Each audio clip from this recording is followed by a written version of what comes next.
So, real talk. Why is nobody treating this guy like a bigger deal? Alright, with the death of the Unsundered and Hydaelyn, those on the planet's moon stand as the final remnants of that ancient society we learned about in Shadowbringers, that we're aware of at least, ignoring the Loperites for,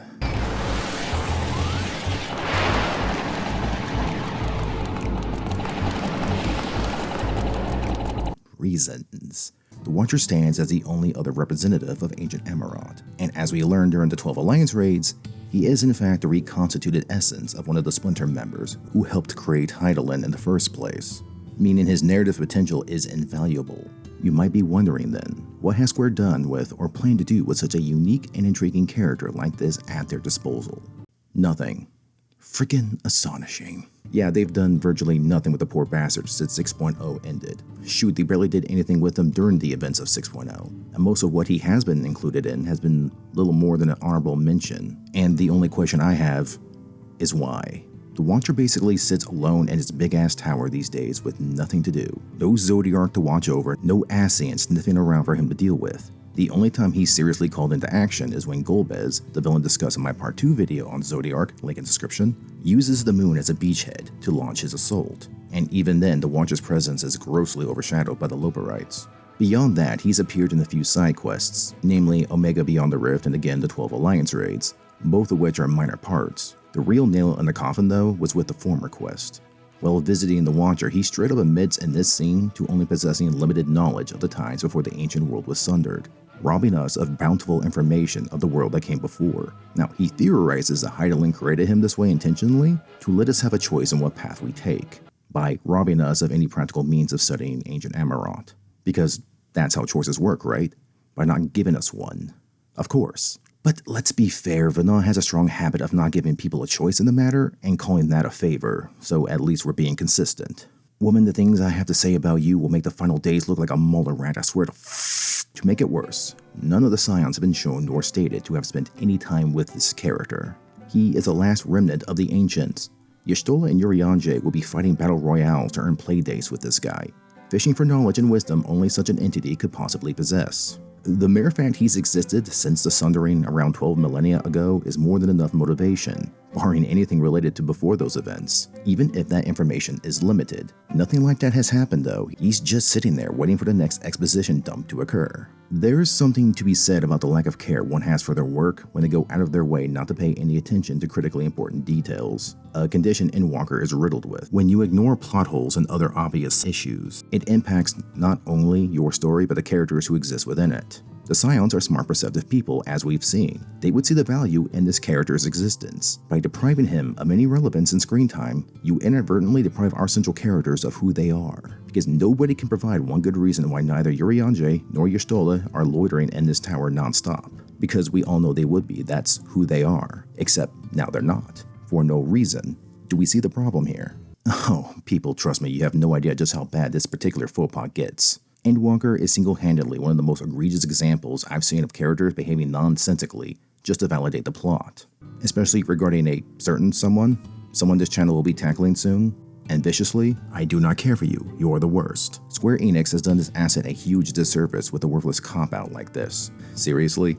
Limited knowledge prior to the Sundering. The one era in this planet's history that's the most fascinating to explore, the most mysterious, that many players would love an opportunity to delve into.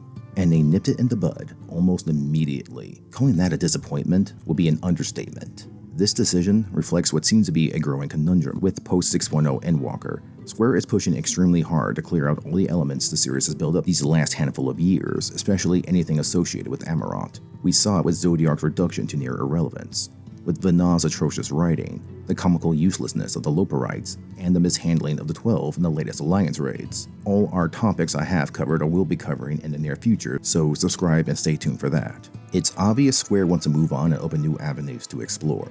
With Dawntrail fast approaching, we can only wait and see if they choose to retain anything of Amarant. And for the most part, I get where Square's head is at. Getting too drawn up in the past will drag down future prospects, making your story stale and unfocused. You can in fact have too much of a good thing. We see this in modern Hollywood with its infatuation with endless sequels and reboots. In this case though, doing nothing is far more damaging to the series and the player base both. One important moment needs to be considered here. Remember us.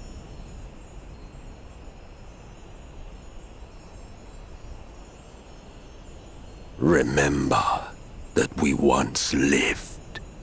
Yeah, remember. How are we supposed to do that exactly when every avenue worth exploring is burnt to the ground before we've even the chance to see what possibilities it holds? The Watcher tries to bullshit us by saying it's good that we've memories of Emmett, Hythlodaeus, and others, but that is not even a drop in the bucket of what there is to explore. And the Watcher will be a great connection to expand that knowledge. Depriving this character of anything of substance not only diminishes his presence, but ours in turn, because we're robbed of any means of actually remembering Amarant and the Ancients.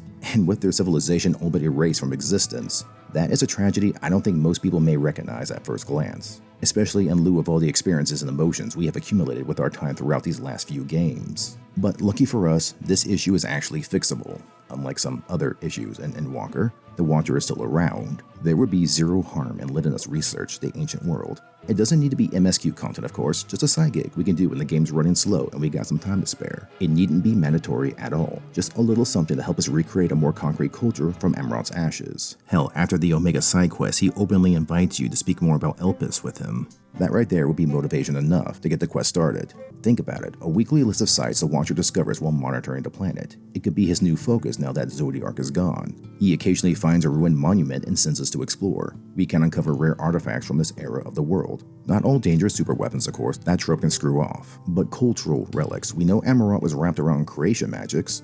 What else was there? What was the music scene like? Masayoshi Soken is a musical badass. He could whip together some unique pieces to represent Amarant. As a side bonus, we could receive orchestration rolls to add to our collection from the remnants we uncover. The more we explore, the more goodies we receive. Unique glams, weapons, can't have enough shinies, ancient creations that lay dormant for millennia left over from before the Sundering. Some are harmless and can be domesticated in the form of new mounts or minions. Others are dangerous and need to be put down. We could facilitate a new series of trials based off that premise alone. Think of it like the weapon fights from Shadowbringers. That's just the icing on top. There were stated to be other nations during ancient times, people we know virtually nothing about. So why not let us explore them as well? If conjuring up new ideas gets too stressful, incorporate them into existing cultures in our own society. It's stated in extended material that Ifrit was originally a concept of Amarant. Who knows what else in the world has its origins there? Maybe Gridania's adherence to nature and the elementals stretches back to before the Sundering. Shoot, the elementals could be creations of the pre-Sundered world. That would be an insane connection to make. The point is, there is boundless potential left to be explored, and though I love to see Sqaure move on and invest in new plot lines, it would be a tragedy to flush the rest down the drain in the process, because this deserves more than a few references thrown in to stir the feels, and it would give the Watcher purpose so he's not just another wasted asset lounging around, not to mention the opportunity to mend some of the many shortcomings in Endwalker's writing. These are just a few possibilities. Frankly, anything is better than what we've been given, which is basically nothing.